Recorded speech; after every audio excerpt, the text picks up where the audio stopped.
Dimulai. Ya, silakan Ustaz, kita mulai aja.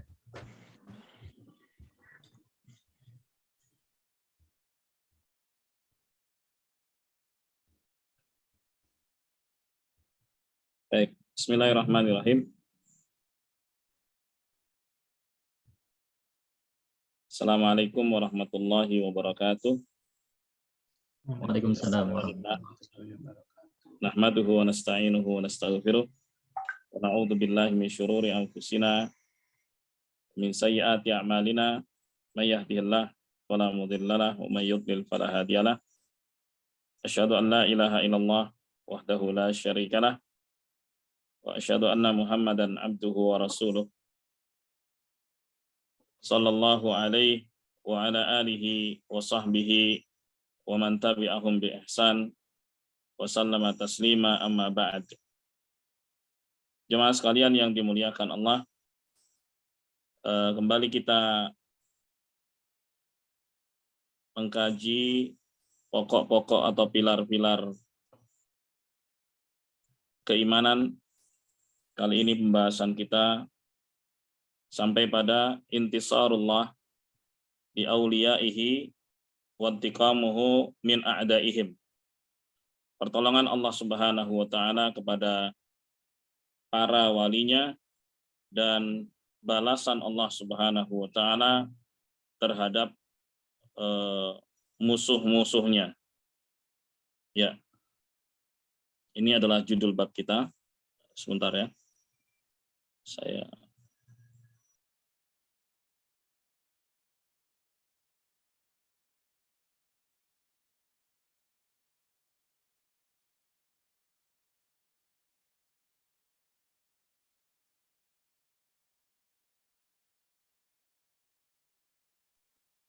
Baik, kita lanjutkan. Dalam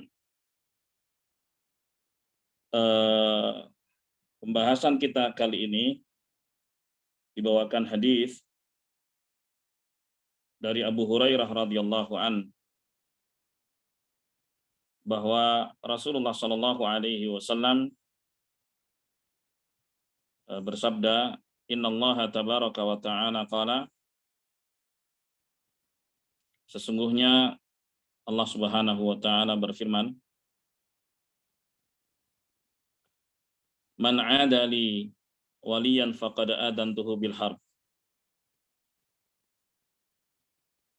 Barang siapa yang memusuhi waliku, maka aku umumkan perang kepadanya. Wa ma taqarraba ilayya 'abdi bi syai' ahabba ilayya min ada'i maftaratuhu alaih. Tidaklah hambaku mendekatkan diri kepadaku dengan sesuatu yang lebih aku cintai, yang paling aku cintai daripada dia mengerjakan apa yang aku wajibkan kepadanya. Jadi cara mendekatkan diri kepada Allah dan yang paling disukai Allah adalah menjalankan kewajiban. Wa ma yazalu 'abdi yataqarrabu ilayya bin nawafil hatta uhibba. Dan senantiasa hambaku mendekatkan diri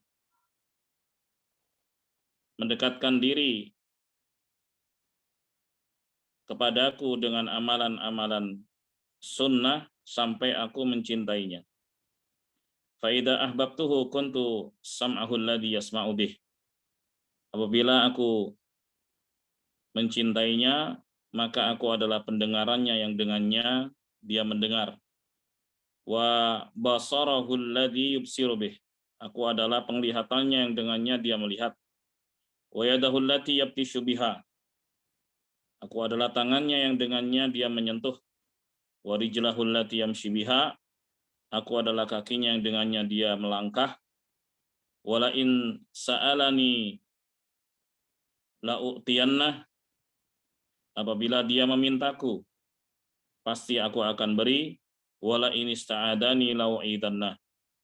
Apabila dia minta perlindungan kepadaku, niscaya aku lindungi dia.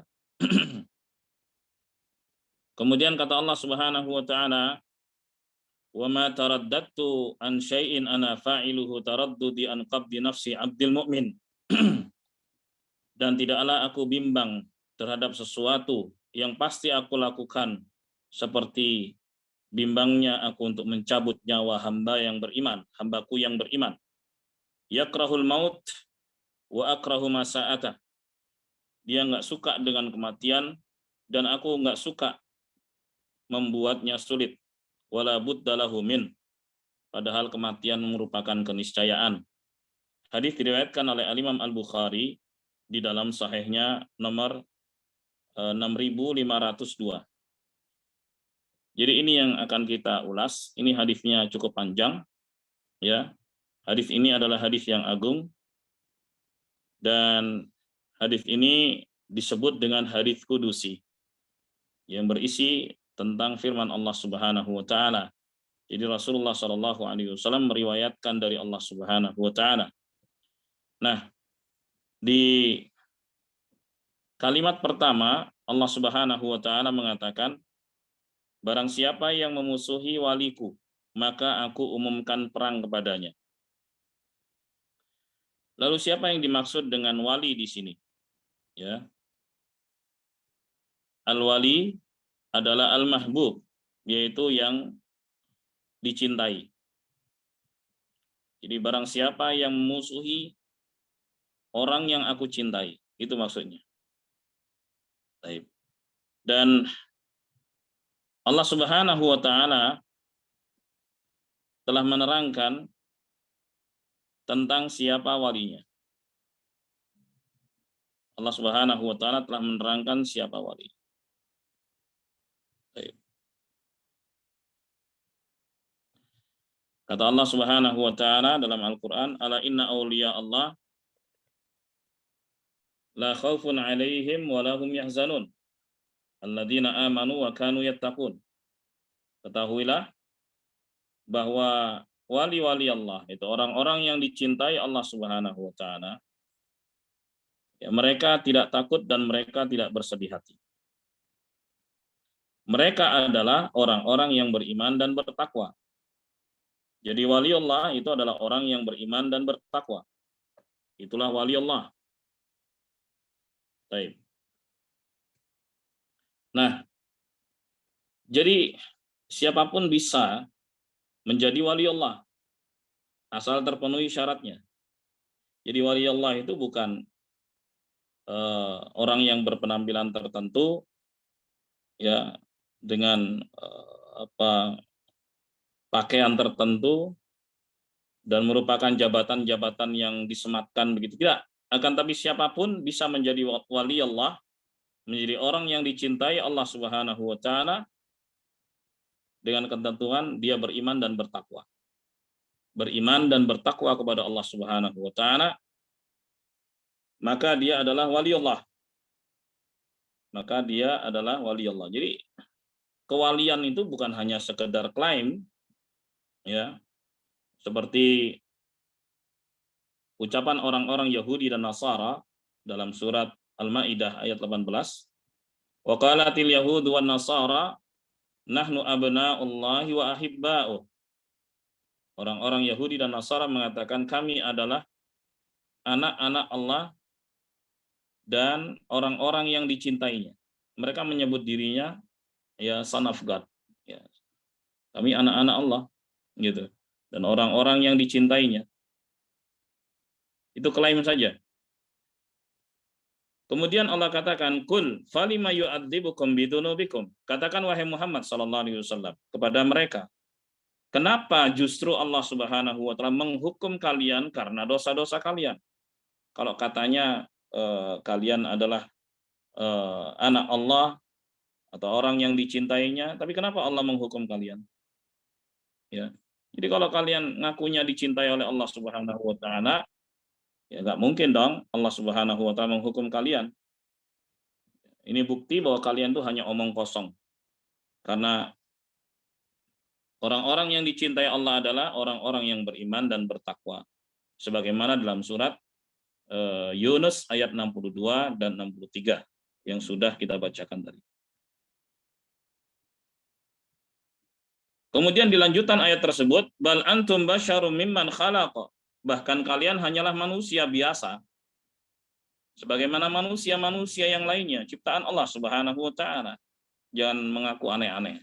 Jangan mengaku sebagai anak Tuhan. Jangan mengaku sebagai orang-orang yang dekat dengan Allah. Ya. Kalau nggak ada buktinya. Yaghfiru liman yasha wa yu'adzibu man yasha. Allah Subhanahu wa taala mengampuni siapapun yang dikehendakinya dan Allah menghukum siapapun yang dikehendakinya. Jadi dakwal wilayah atau dakwal walayah la yathbut illa bidalil wa burhan. Klaim bahwa seorang itu dicintai Allah Subhanahu wa taala harus dengan bukti, nggak bisa hanya sekedar ucapan saja.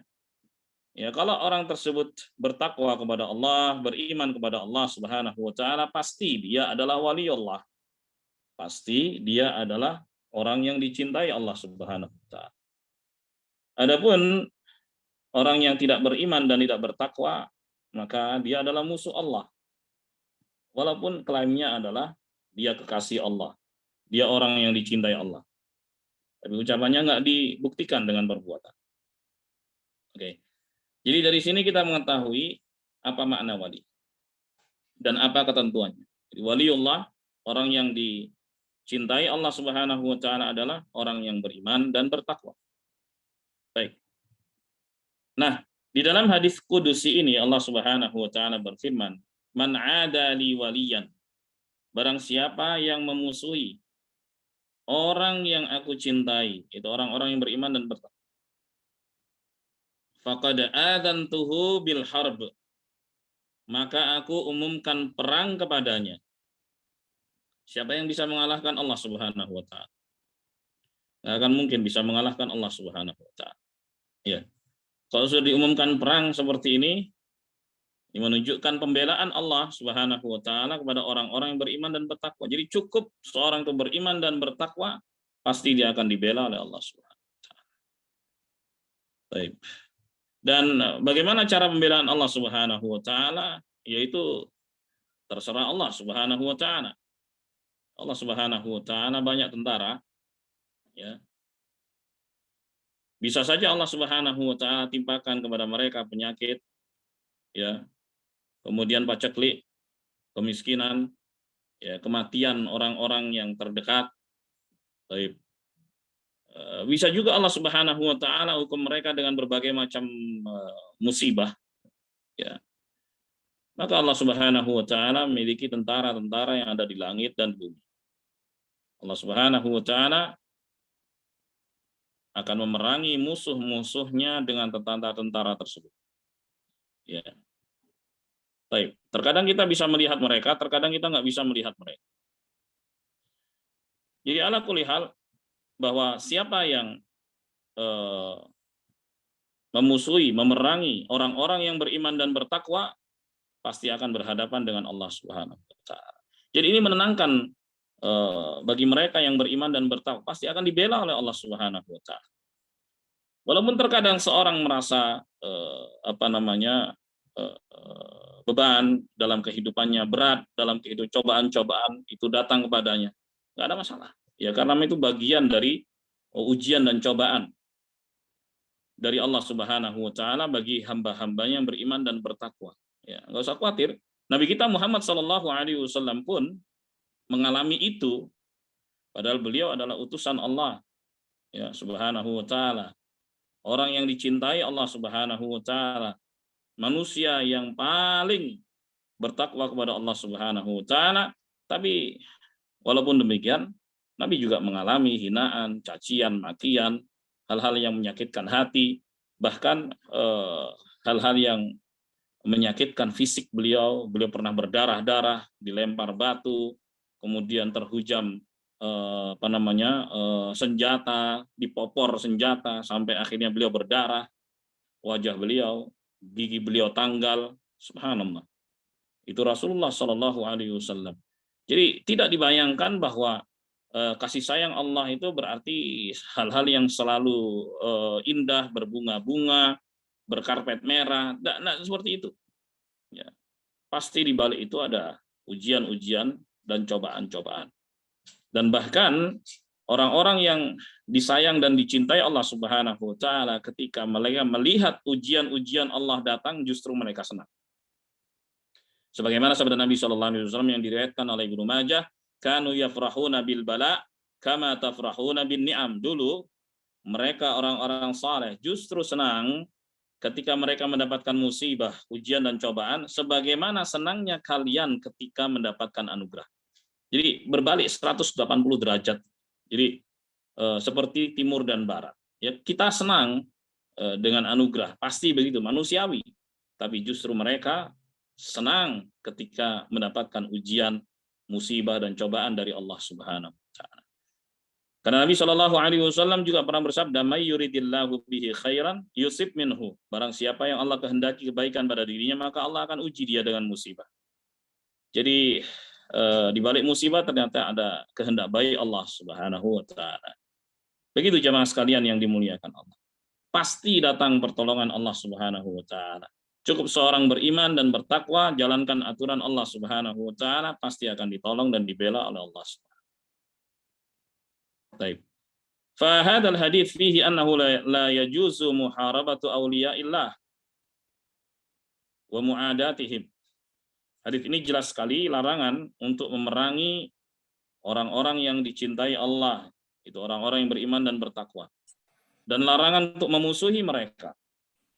Wa anna man adahum wa adahum fa innallaha yantaqimu minhu. Bahwa orang yang memusuhi mereka, melukai mereka, menyakiti mereka, maka Allah Subhanahu wa taala yang akan balas. Begitu. Allah yang balas. Allahu akbar. فَأُولَٰئِ الَّذِينَ يُؤْذُونَ الْمُؤْمِنِينَ بِالِاسْتِهْزَاءِ وَالسُّخْرِيَّةِ وَالتَّنَقُّصِ مِنْهُمْ مِنْ خِلَالِ كِتَابَاتِهِمْ بِالصُّحُفِ وَالْمَجَلَّاتِ وَوَسَائِلِ الْإِعْلَامِ فَيَسْخَرُونَ مِنْ أَهْلِ الدِّينِ وَالْإِيمَانِ وَأَهْلِ الْحِسْبَةِ وَالْأَمْرِ بِالْمَعْرُوفِ وَالنَّهْيِ عَنِ الْمُنكَرِ هَؤُلَاءِ يَتَنَاوَلُهُمْ هَذَا الْحَدِيث.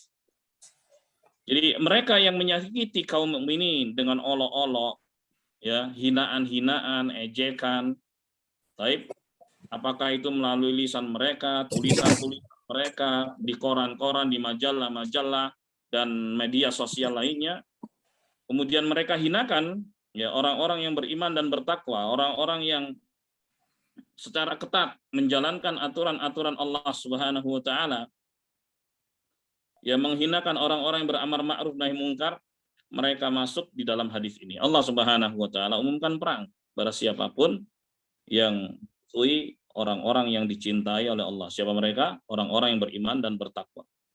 Baik.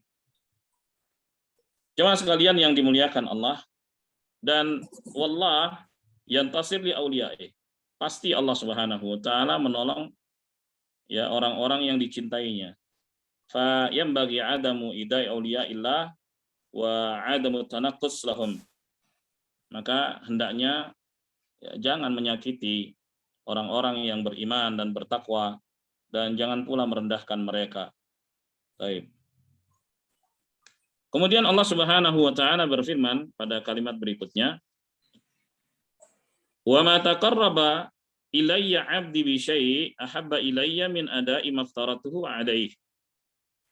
Dan tidaklah hambaku mendekatkan diri kepadaku dengan sesuatu yang lebih aku cintai daripada dia kerjakan apa yang aku wajibkan kepadanya. Jadi hamba yang mengerjakan kewajiban seperti sholat 5 waktu, puasa Ramadan, ya, zakat dan seterusnya dari kewajiban-kewajiban dalam agama, itu adalah cara mendekatkan diri terbaik kepada Allah. Dan itu adalah cara yang paling dicintai oleh Allah Subhanahu wa taala. Jadi sebelumnya kan diterangkan ya, siapa wali Allah, yaitu orang-orang yang beriman dan bertakwa, kan begitu ya. Orang-orang yang beriman dan bertakwa. Orang-orang yang dicintai Allah adalah orang-orang yang beriman dan bertakwa. Terus bagaimana seorang bisa menjadi wali Allah? Seorang bisa menjadi orang yang dicintai oleh Allah Subhanahu wa taala. Allah sendiri mengatakan, kerjakan kewajiban. Itu caranya. Kerjakan kewajiban. Biasanya jamaah, orang itu pinginnya menuntut hak. Umumnya begitu ya, manusia itu umumnya menuntut hak. Pengennya begitu. Mana hak. Taib.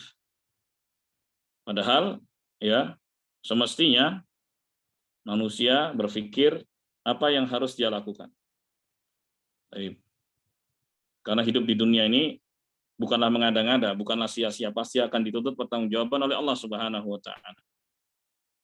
Allah Subhanahu wa taala mengingatkan, "Wa ma khalaqtul jinna wal insa illa liya'budun," dan tidaklah kuciptakan jin dan manusia melainkan agar mereka beribadah kepada ya, di dunia untuk beribadah kepada Allah, dan hanya di dunia saja.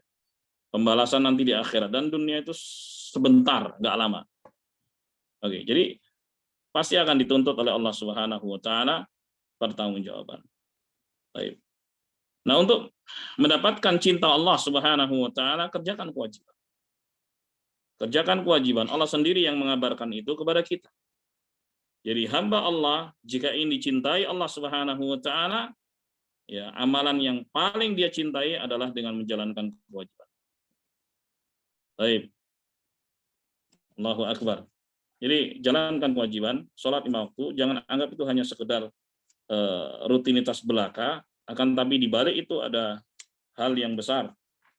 Ya, ada hal yang besar. Kalimat ini juga mengandung itsbatu sifatil hubbi lillahi jalla wa ala. Ya, penetapan sifat cinta bagi Allah Subhanahu wa taala. Wa nahu subhana yuhibbul ashkhas wal a'mal salihah allati tu'mal min qibalihim. Bahwa Allah Subhanahu wa taala mencintai ya hambanya, mencintai amal-amal saleh yang dikerjakan. Wa fi anna al-fara'id ahabbu ila Allah minan nawafil. Dalam kalimat ini juga menunjukkan bahwa amalan-amalan fardu ya itu lebih dicintai Allah daripada amalan-amalan sunnah. Baik, fa bagi alal insan ayu hafid alal fara'id awwalan tsumma ya'ti bin nawafil. Maka prioritas utama bagi seorang adalah menjaga ya kewajiban. Ya, harus kerjakan, menjaga artinya mengerjakan. Sholat 5 waktu, ini nggak bisa ditawar nih sholat. Bolong sekali aja nggak bisa. Dikit aja nggak bisa. Karena itu sudah menjadi ketetapan ya yang harus dikerjakan. Jadi prioritas kerjakan kewajiban. Pasti disayang oleh Allah Subhanahu wa taala. Barulah kemudian kerjakan amalan-amalan penyempurna, yaitu amalan-amalan sunnah. Amma ayat ya bin nawafil wa yatrukul fara'id fa hada ala aks ma yuhibbuhu Allah azza wa jalla. Adapun kalau sebaliknya, ya, ada sebagian orang fokus pada amalan sunnah tapi amalan fardunya ditinggalkan. A'udzubillahi min dzalik. Ini kebalik ya, seperti ini. Dia peduli dengan amalan sunnah. Salat malam, salat subuhnya lenyap. Ya. Maka ini enggak benar yang seperti ini. Prioritas adalah kewajiban sebelum amalan-amalan sunnah. Kemudian kalimat berikutnya, Allah Subhanahu wa taala berfirman, "Wa ma yazalu 'abdi yataqarrabu ilayya bin nawafil hatta uhibbah." Dan senantiasa hambaku mendekatkan diri kepadaku dengan amalan-amalan penyempurna, amalan-amalan sunnah, sampai aku mencintai. Jadi amalan wajib kemudian disempurnakan dengan amalan sunnah. Gitu. Sedekah wajib seperti zakat disempurnakan dengan sedekah sunnah. Puasa wajib yaitu Ramadan disempurnakan dengan puasa sunnah, Senin, Kamis dan seterusnya. Demikian pula haji wajib disertai dengan haji berikutnya. Ya, haji berikutnya yang kedua, ketiga dan keempat kan hukumnya sunnah. Ya, haji wajib haji yang pertama. Demikian pula umrah yang wajib umrah yang pertama disertai dengan umrah berikutnya yaitu sunnah. Baik, maka ini menyempurnakan. Jemaah sekalian yang dimuliakan Allah. Jadi kalau seorang itu terus ya menyempurnakan amalannya dalam rangka mendekatkan diri kepada Allah Subhanahu wa taala dengan amalan-amalan sunnah, sampai Allah Subhanahu wa taala mencintai. Allah mencintai hamba-hambanya yang taat seperti ini. Kemudian Allah Subhanahu wa taala berkata, "Fa idza ahbabtuhu," kalau aku cintai dia, kuntu sam'ahu alladhi yasma'u bih wa basarahu alladhi yubsiru bih. Aku adalah pendengarannya yang dengannya dia mendengar, aku adalah penglihatannya yang dengannya dia melihat. Ya. Dan seterusnya. Aku adalah tangannya dengannya dia menyentuh. Baik, aku adalah kakinya dengannya dia melangkah. Kemudian ditafsirkan ditafsirkan dan dijelaskan sendiri oleh Allah Subhanahu wa taala di akhir hadis. Ini poinnya. Wala in sa'alani la u'tiyannah wala in ista'adani la u'idannah. Kalau dia meminta kepadaku pasti aku beri. Kalau dia minta perlindungan kepadaku pasti aku lindungi. Jadi akhir hadis ini menafsirkan kalimat sebelumnya. Ya. Jadi yang dimaksud di sini Allah Subhanahu wa taala yakunu ma'ahu ma'iyatan khassah fa yusaddiduhu fi aqwalihi wa fi af'alihi. Bahwa Allah Subhanahu wa taala menyertainya dengan penyertaan yang khusus. Ma'iyatullahil khassa, ma'iyatullah itu artinya kebersamaan Allah Subhanahu wa taala secara khusus kepada hambanya yang beriman. Maksudnya apa? Allah selalu memberikan pertolongan kepadanya. Allah Subhanahu wa taala selalu memberikan pertolongan kepada. Di antara bentuk pertolongan Allah Subhanahu wa taala, pandangan hamba itu selalu dibimbing oleh Allah untuk melihat yang baik. Pendengaran hamba selalu dibimbing oleh Allah Subhanahu wa taala untuk mendengar yang baik. Tangan hamba selalu dibimbing oleh Allah Subhanahu wa taala untuk menyentuh yang baik. Kaki hamba selalu dibimbing oleh Allah Subhanahu wa taala untuk melangkah kepada kebaikan. Itu makna ma'iyatullahil khassah, kebersamaan Allah Subhanahu wa taala secara khusus, dan itu hanya diberikan kepada hamba-hambanya yang beriman dan bertakwa. Ma'iyatullah ada dua, ada ma'iyatullahil 'ammah, kebersamaan Allah secara umum kepada hambanya, bahwa Allah mengawasi seluruh hamba, tidak tersamar sedikit pun bagi Allah apa yang dilakukan hamba. Nah, di sini adalah ma'iyatullahil khassah, ya, kebersamaan Allah secara khusus terhadap hambanya yang beriman saja. Itu pertolongan dan bantuan Allah Subhanahu wa taala, di antaranya adalah bimbingan Allah Subhanahu wa taala kepada hambanya untuk ya berjalan di atas petunjuk Allah Subhanahu wa taala. Ya. Jadi bukan maknanya di sini kebersamaan artinya bercampur, tidak sama sekali. Ya. Baik. Falaisa ma'nahu annahu jalla wa ala ma'ahu ma'iyatan hissiyatan taqtadil mukhalatah au yakhtalitu fi jismih. Ya. Jadi bukan maknanya Allah itu bercampur ya dengan jasad hambanya. Enggak, itu adalah kesesatan.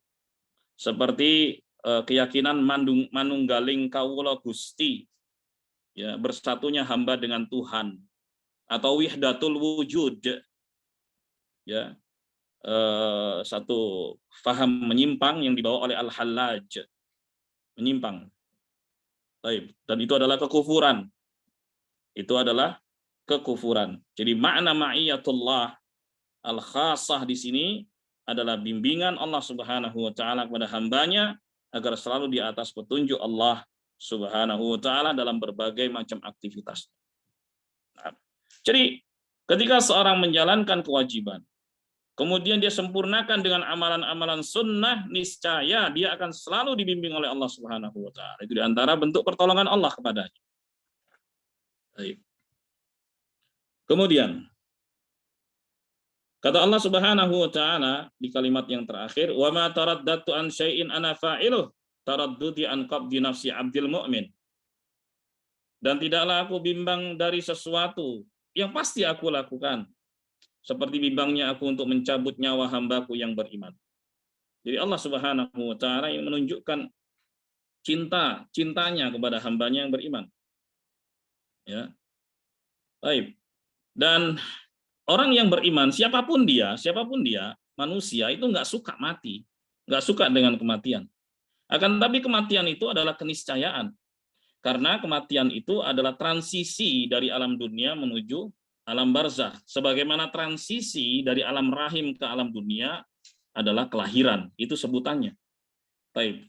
Dan kematian itu nggak enak, ada sakarat, guncangan ketika saat-saat menjelang kematian, sakarat. Pasti orang yang mati itu akan mengalami sakarat. Bahasa kita sekarat, gitu. Baik. Walaupun dia orang yang beriman, akan tapi lebih ringan dibandingkan dengan orang yang ingkar, orang yang kafir, yang dicabut dengan keras. Unnazi'ati gharqa, unnasyitati nashta. Ya, di situ Allah Subhanahu wa taala bersumpah menyebut malaikat-malaikatnya yang mencabut nyawa dengan lembut dan yang mencabut nyawa dengan keras. Gitu. Jemaah sekalian yang dimuliakan Allah.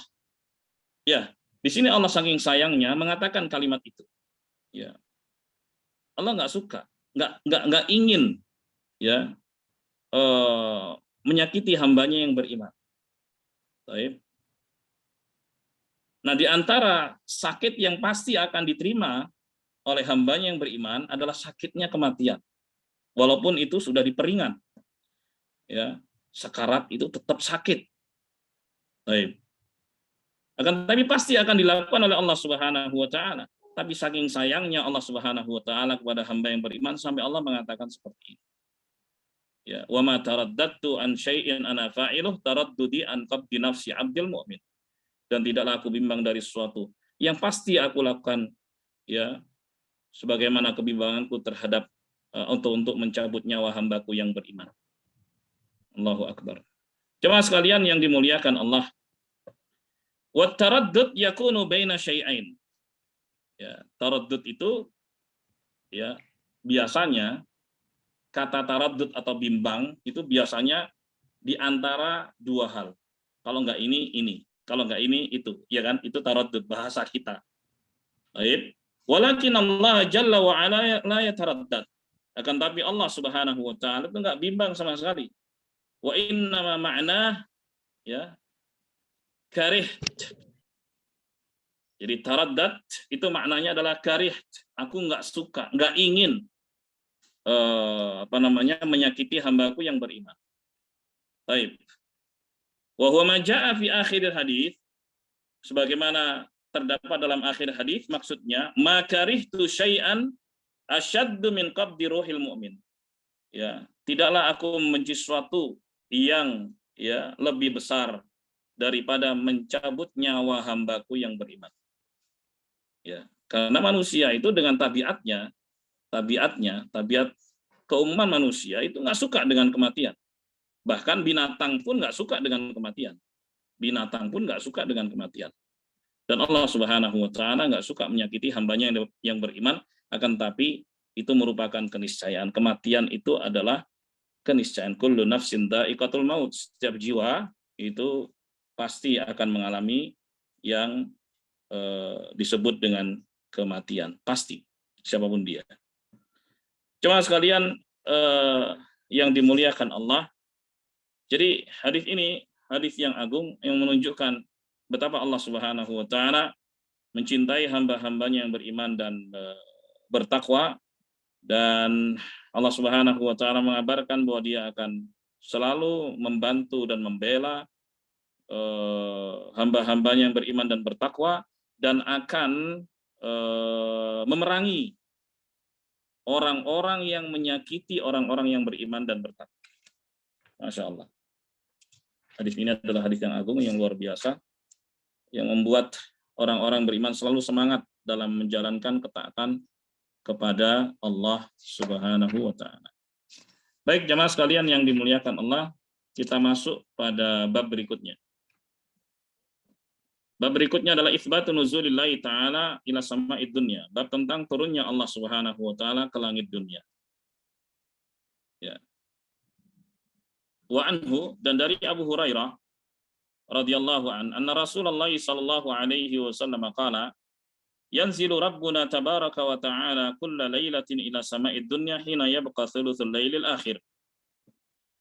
Kata Nabi sallallahu alaihi wasallam, Tuhan kita tabaraka wa ta'ala setiap malamnya turun ke langit dunia, ya, di sepertiga malam terakhir. Tapi kita nggak tahu bagaimananya. Ya udah, beritanya begitu saja. Ya.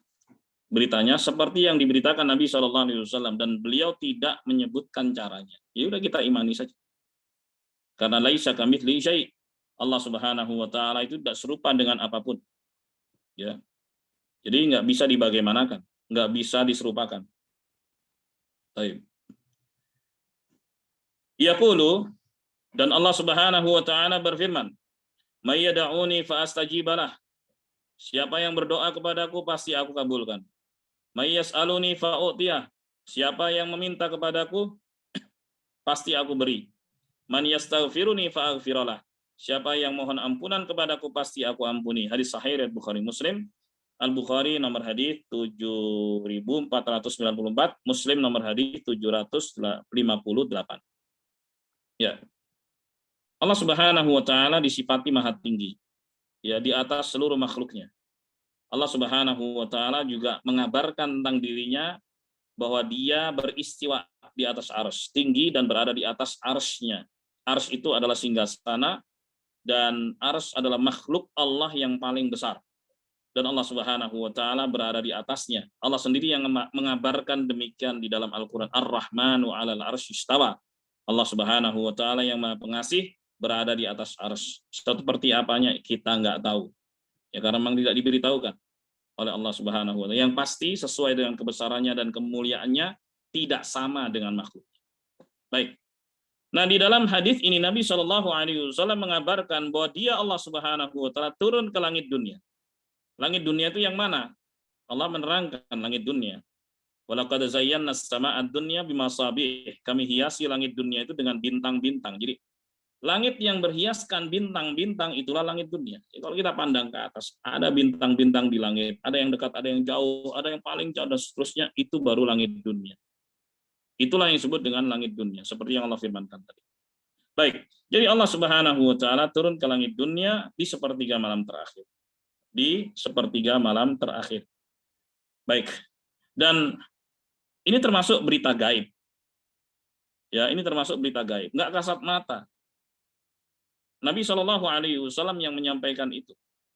Dan beliau berucap bukan karena keinginannya. Wa ma yantiqu 'anil hawa in huwa illa wahyuha. Muhammad Shallallahu alaihi wasallam tidak berbicara sesuai dengan kemauannya, akan tapi ya yang diucapkan berdasarkan wahyu yang diturunkan kepada beliau Shallallahu alaihi wasallam. Jadi kita harus percaya dengan berita yang dibawa Nabi Shallallahu alaihi wasallam bahwa Allah Subhanahu wa taala turun ke langit dunia di sepertiga malam terakhir. Nah, begitu. Baik. Jemaah sekalian yang dimuliakan Allah. Kemudian keistimewaannya, ya, Allah Subhanahu wa taala memberikan tawaran nih kepada hamba-hambanya. Agar hamba-hambanya di sepertiga malam terakhir itu bangun. Kalau misalnya malam dipenggal jadi 3. Malam itu kan mulai maghrib ya. Tenggelamnya matahari itu disebut malam. Dalilnya adalah hadits Nabi Shallallahu alaihi wasallam, idza aqbala al-lailu min huna wa adbara an-nahar min huna wa gharabatis syams faqad aftara shaim. Kalau malam datang dari sini, siang pergi dari sini, ya, dan matahari tenggelam, saat itulah orang yang berpuasa berbuka. Jadi malam itu mulai dari tenggelamnya matahari, bertepatan dengan waktu maghrib. Terus manjang sampai terbitnya fajar, subuh. Ya, fajar itu subuh. Bukan terbitnya matahari, terbitnya fajar. Fajar itu subuh. Nah, jadi kalau maghrib sampai subuh, ya kira-kira 10 jam setengah. Ya, jam 6 maghrib, setengah 5 subuh. Kira-kira begitu ya. Memudahkan perhitungan. Dibagi 3.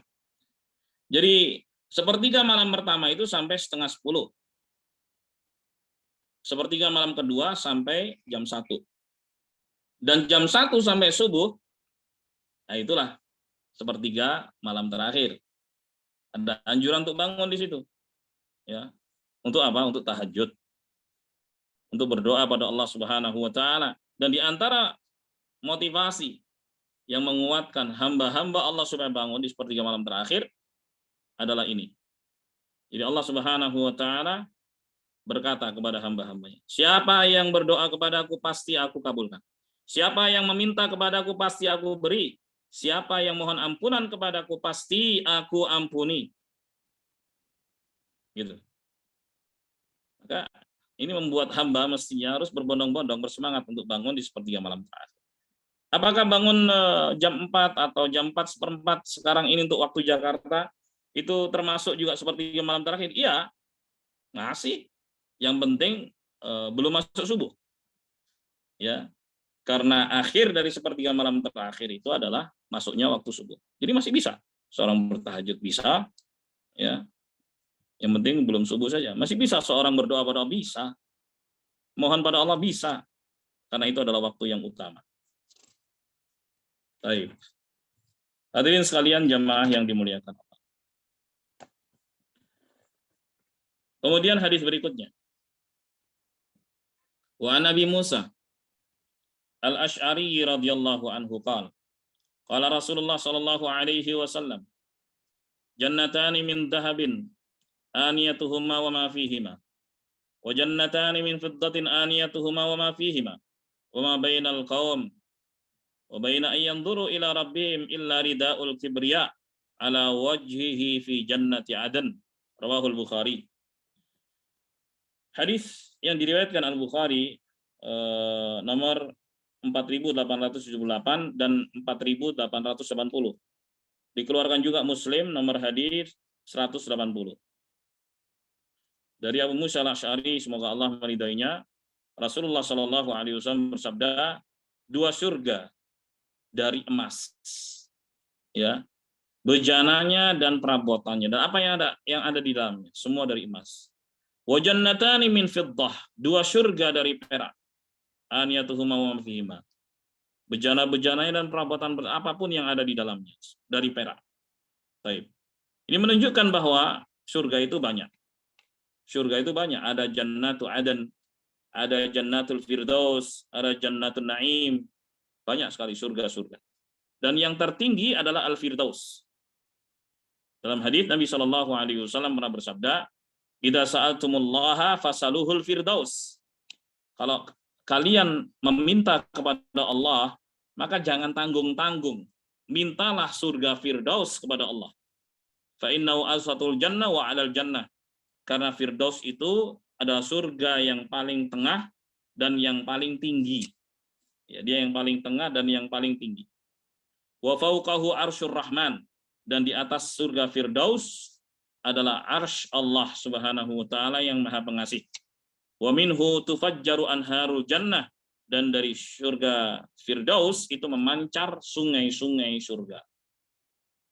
Ini hadis sahih diriwayatkan Al-Bukhari nomor 7423. Baik. Jadi pada kalimat pertama menunjukkan bahwa surga itu banyak. Oke. Dan surga itu adalah ciptaan Allah Subhanahu wa taala. Ada yang diciptakan dari emas, ada yang diciptakan dari perak. Baik. Dan orang-orang yang beriman masuk ke dalam surga-surga tersebut, itu tergantung dari amalan-amalan mereka. Ya, bagaimana amalan mereka, ya, dan anugerah Allah Subhanahu wa taala kepada mereka. Baik. Dan ini juga termasuk dari keimanan kepada perkara gaib. Kan kita nggak tahu, nggak ngelihat surga kayak apa kan, dan seterusnya. Tapi ini berita gaib dari Nabi Shallallahu alaihi wasallam dan hadisnya sahih. Maka kita harus mengimaninya. Kita harus mengimaninya. Bagaimana isinya kita nggak tahu karena belum saatnya. Baik, yang pasti kata Nabi Shallallahu alaihi wasallam, "Mala ainun ra'at wala udhunun sami'at wala khatara ala qalbi bashar." Nggak pernah terlihat oleh mata keindahannya. Ya, kalaupun kita melihat nih, explore misalnya, ya di internet, tempat yang paling indah, surga lebih daripada itu. Ya, baik. Nggak pernah terdengar oleh telinga. Jadi kalau pendengaran dengan penglihatan masih lebih luas pendengaran ya, karena tidak setiap yang didengar itu bisa dilihat, gitu. Jadi, oh di sana ada begini, ada begitu, pendengaran lebih banyak. Surga lebih daripada apa yang didengar. Wala khatara ala qalbi bashar. Bahkan melebihi lamunan atau detikan seorang. Kalau seorang disuruh lamunkan surga, lamunkan yang paling indah. Gitu. Seorang melamun, membayangkan surga lebih daripada itu. Itu kata Nabi Shallallahu alaihi wasallam. Nggak bisa. Luar biasa keindahan. Nggak bisa dijangkau. Bahkan oleh lamunan seorang membayangkan tentang sesuatu yang indah, surga lebih daripada itu. Allahu Akbar. Akan tapi bagaimananya kita nggak tahu. Di sini Nabi Shallallahu alaihi wasallam menyebut sebagiannya saja. Ya, bahwa ada surga yang diciptakan dari emas, bejananya dan isinya. Ada surga yang diciptakan dari perak, bejananya dan isi. Ya. Itu sebagian kan, nggak semuanya, sebagian saja. Detailnya itu nggak diberitakan kepada kita. Baik. Jemaah sekalian yang dimuliakan Allah, kemudian Nabi Shallallahu alaihi wasallam mengatakan, "Wa ma bainal qaum wa baina ayyanduru ila rabbihim illa ridaul kibriya ala wajihi fi jannati adn." Dan tidaklah antara manusia ya dengan melihat Allah Subhanahu wa taala melainkan ada di situ kain kesombongan. Kain kesombongan, ridaul kibriya. Rida itu kalau kain ihram, izar itu yang disarungkan. Kalau rida itu yang diselempangkan. Itu sebutan rida. Ya, kain kesombongan. Taib, ala wajhih. Ala wajhih. Ya. Taib, pada wajah Allah Subhanahu wa taala di surga Aden. Jadi manusia nggak bisa melihat Allah Subhanahu wa taala di fase dunia. Ya, dihijabi oleh Allah Subhanahu wa taala. Bahkan Nabi Muhammad SAW yang sudah berhadapan langsung ya menghadap Allah Subhanahu wa taala dalam kisah Mi'raj untuk menerima perintah salat 5 waktu. Itu nggak bisa melihat Allah. Ditanya oleh Abu Dzar Al-Ghifari, "Hal ra'aita rabbak ya Rasulullah?" Apakah engkau melihat Tuhanmu wahai Rasulullah? Beliau mengatakan, "Nurun anna ara." Ya, cahaya. Aku nggak bisa melihatnya. Dalam hadis yang lain Nabi SAW mengatakan hijabuhun nur. Hijab Allah itu adalah cahaya. Lau kasyafahu la ahraqat subuhatu wajhih man taha ilaihi basaruhu min khalqih.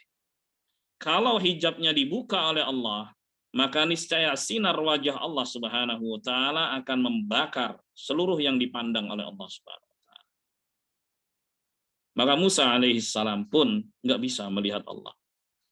Ya, ketika Musa mohon pada Allah Subhanahu wa taala agar menampakkan diri, Allah mengatakan lan tarani, sekali-kali engkau tidak bisa melihat. Ya. Baik, akan tapi kalau masih juga pengen ya walakin endur ilal jabal, perhatikan gunung itu. Ya, fa in istaqarra makana fasaufa tara. Kalau dia tetap pada posisinya niscaya engkau bisa melihat. Falamma tajalla lil jabal ja'alahu dakka. Ya, ketika Allah menampakkan diri pada gunung, Allah jadikan gunung itu hancur, nggak kuat dia. Ya, wasara Musa sa'iqa. Kemudian Musa pun tersungkur pingsan. Ya, nggak sanggup. Jadi di fase dunia nggak ada satupun yang bisa melihat Allah Subhanahu wa taala. Ada hijabnya. Akan tapi itu menjadi kenikmatan terbesar bagi penduduk surga ketika bisa melihat langsung wajah Allah Subhanahu wa taala. Melihat langsung Sang Pencipta. Kata Nabi SAW dalam hadis yang sahih, "Innakum satarawna rabbakum alanan." Sungguhnya kalian bakal melihat Tuhan kalian secara langsung. Dan berarti yang lain, "Innakum satarawna rabbakum kama tarawnal qamar lailatal badr la tudamuna fi ru'yati." Sungguhnya kalian bakal melihat Tuhan kalian sebagaimana kalian melihat bulan. Caranya, di mana kalian nggak perlu desak-desakan ketika melihat bulan. Jadi cara kita melihat bulan seperti itulah nanti, insya Allah, ya di surga bersama orang-orang yang beriman melihat Allah Subhanahu wa taala. Nggak perlu desak-desakan. Bukan Allah seperti bulan, bukan. Akan tapi cara melihatnya tanpa desak-desakan. Begitu kata Nabi SAW. Artinya Allah Subhanahu wa taala itu bisa dilihat di surga dan itu merupakan kenikmatan terbesar bagi penduduk surga. Jemaah sekalian yang dimuliakan Allah, dengan demikian selesai pembahasan kita. Ada 2 bab pada sore hari ini. Semoga bermanfaat dan kurangnya mohon maaf. Sekarang waktunya tanya jawab. Silahkan yang mau bertanya bisa langsung dibuka mic-nya atau ditulis di chat box. Silakan jemaah.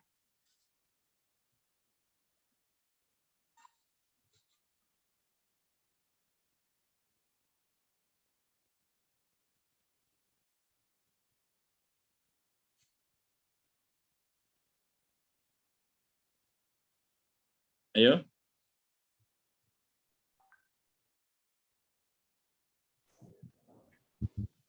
Assalamualaikum Ustaz. Waalaikumsalam warahmatullahi wabarakatuh. Silakan. Keluar dari topik Ustaz, nggak apa-apa ya Ustaz ya. Sedikit aja.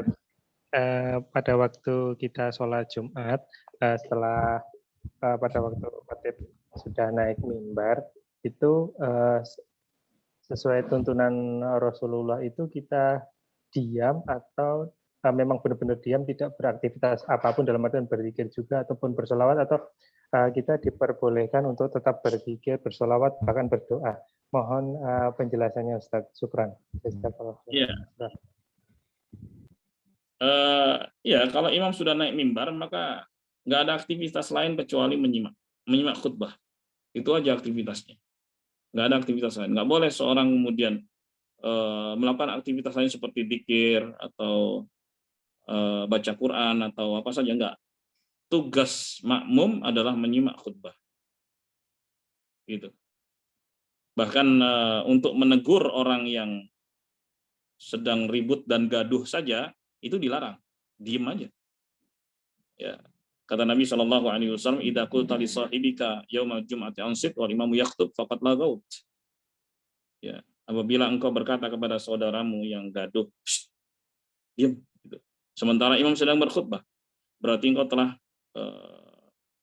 melakukan perbuatan yang sia-sia. Padahal itu amar ma'ruf nahi mungkar ya. Diemin orang supaya nggak gaduh. Tapi itu saja dilarang. Itu tugasnya hanya menyimak khutbah. Lalu siapa yang menegur mereka? Yang menegur mereka adalah imamnya. Khatib yang negur. Jangan gaduh itu di situ. Seperti yang dilakukan Nabi SAW. Ya, kalau antar jamaah maka nggak boleh dilakukan. Dia hanya diam menyimak khutbah. Kemudian dalam hadis, "Man lagha fala jum'atalah." Siapa yang berbuat sia-sia maka tidak ada Jumat baginya. Allahul musta'an. Jadi memang tugas jamaah itu hanyalah menyimak khutbah. Demikian. Wallahu a'lam bishawab. Pertanyaan Jadi berikutnya. hanya diam mendengarkan aja ya. Ya. Kalau misalnya dalam hati kita berzikir gitu, gimana Ustaz? Ya, menyimak khutbah itu bagian ya, dari zikir. Menyimak khutbah itu bagian dari zikir ya, bukan zikir yang lainnya. Kalau dia melakukan aktivitas lain, maka dia nggak bisa menyimak khutbah, nggak mungkin bisa berjalan dua sekaligus. Gitu. Keren Ustaz. Ya, Afwan. Pertanyaan berikutnya silakan. Assalamualaikum Ustaz. Waalaikumsalam, Pak Dwi. Barakallahu fikum. Wa fi. Allah merahmati dan keluarga dan sehat selalu. Amin. Amin, amin ya rabbal alamin. Sama-sama. Dan juga untuk semuanya. Melanjutkan yang pertanyaan Mas Nawi tadi. Nah, ini kan kita diwajibkan untuk menyimak ya Ustaz. Nah, kadang yang agak bermasalah tuh karena masjidnya ini masjid yang masih ibaratnya campuran gitu ya Ustadz. Kadang yang khutbah itu Ustadz Sunnah, kadang yang khutbah Ustadz yang lain gitu. Nah, pada saat Ustadznya yang khutbah ini bukan Ustadz Sunnah, Ustadz, kadang dia menyampaikan hadis-hadis yang doib gitu ya. Nah, itu gimana ya baiknya sikap kita? Apakah tetap menyimak? Katanya kalau menyimak kita nanti terkena subhat atau gimana itu Ustadz? Nah, jazakallahu khair. Oh iya, ya memang nggak ada kegiatan lain selain menyimak. Ya Jumatan ya memang harus begitu, menyimak saja.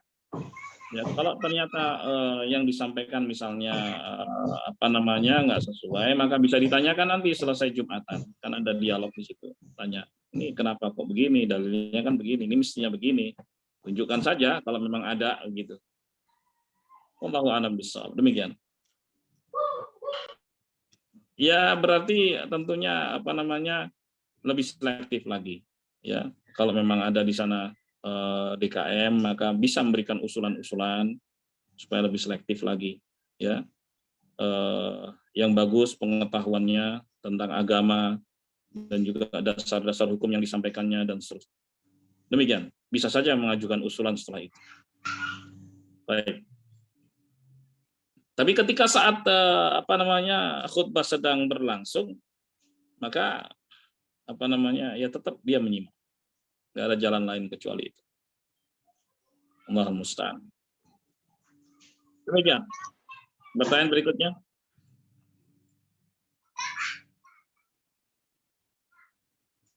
Silakan.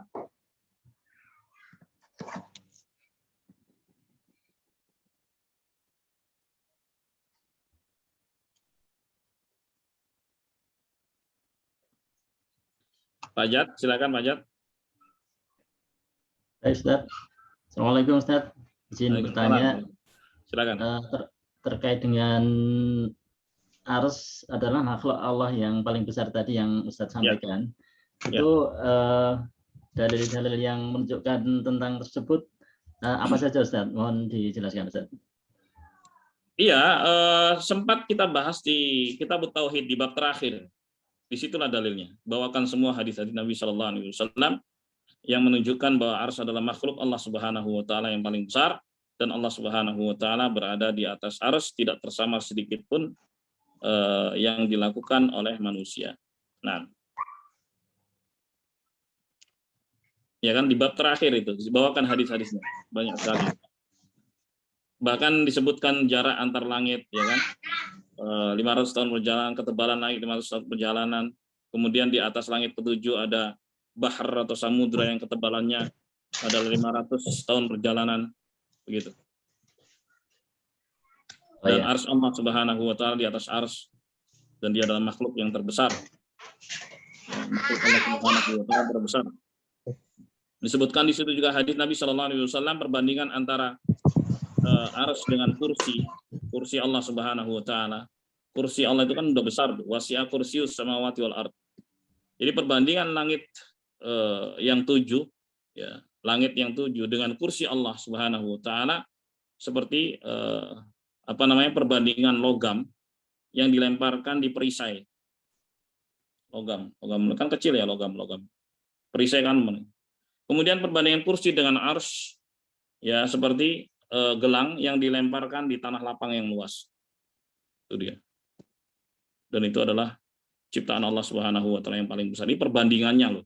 Nabi SAW memberikan perbandingannya seperti itu supaya bisa dipahami bahwa ini adalah ciptaan Allah Subhanahu Wa Taala yang paling besar, dan Allah Subhanahu Wa Taala maha besar. Dari situ kita bisa mengetahui kemahabesaran Allah dengan memperhatikan ciptaan-ciptaan Allah Subhanahu Wa Taala. Dan ternyata kita kecil sekali. Wa ma qadarullah haqqa qadrih. Ya. Ternyata manusia tidak mengagungkan Allah Subhanahu Wa Taala dengan sebenarnya. Wal ardu jami'an qabdatuhu yaumal qiyamah. Padahal bumi itu digenggam oleh Allah Subhanahu Wa Taala di hari kiamat. Wassamawatu matwiyatun biyaminih, sementara langit-langit itu dilipat di tangan kanan Allah Subhanahu Wa Taala. Jadi dari gambaran-gambaran ciptaan-ciptaan Allah Subhanahu Wa Taala tersebut mengharuskan hamba ini tunduk dan patuh pada Allah, karena kita ini nggak ada apa-apanya sama sekali. La haula wala quwata illa billah. Demikian Pak Jad. Wallahu a'lam bishawab. Syukran Ustaz.